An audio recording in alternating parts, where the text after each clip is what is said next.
More thing, because I spent my entire master's degree studying just the dopamine system. So I love dopamine.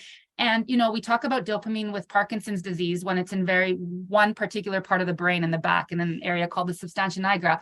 But everywhere else in the brain with dopamine, it's all about motivation and drive and all those important things for mental health. So it's important everywhere. So if we can find a natural way to boost it, that's an amazing thing.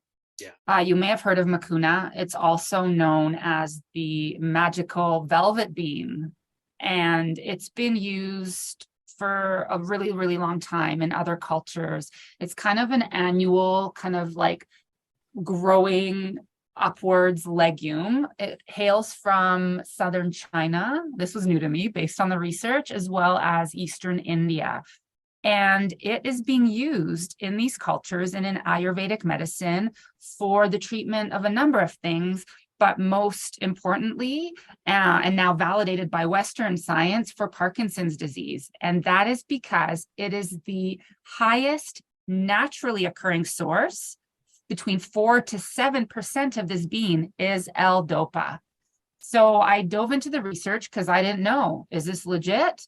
Is this being shown in clinical trials? And I did find one really nicely done, double-blind, placebo-controlled clinical trial. And what they showed was that in patients with Parkinson's disease, they replaced their daily medication with this beautiful magical velvet bean, and they found two really cool, interesting things.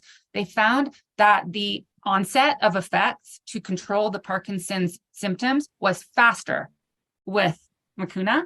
Wow. And the on time was significantly longer. It was 21% longer. And in this study, it was almost 40 minutes longer, how long it worked as opposed to the medication. So this study, at least, this suggested that the magical velvet bean does in fact work.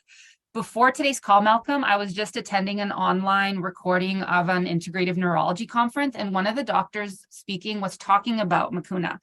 He said that, unfortunately, it does not cross the blood-brain barrier.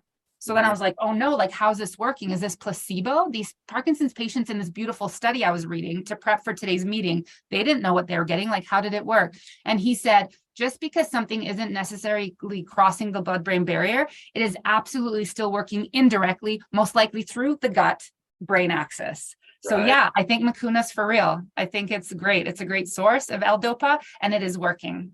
Cool. Amazing. Yeah, that's something that we've carried for years at the shop. So I didn't know you carried Mucuna, and I was like, I don't know where to get this. So now I know where to send clients.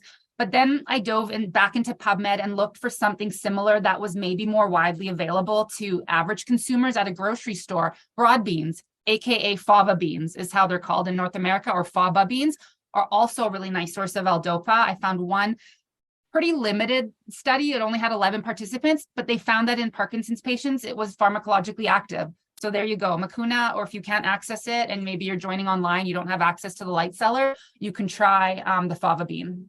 Okay. And the only contraindication I know of for Mucuna is if you're breastfeeding, it inhibits prolactin.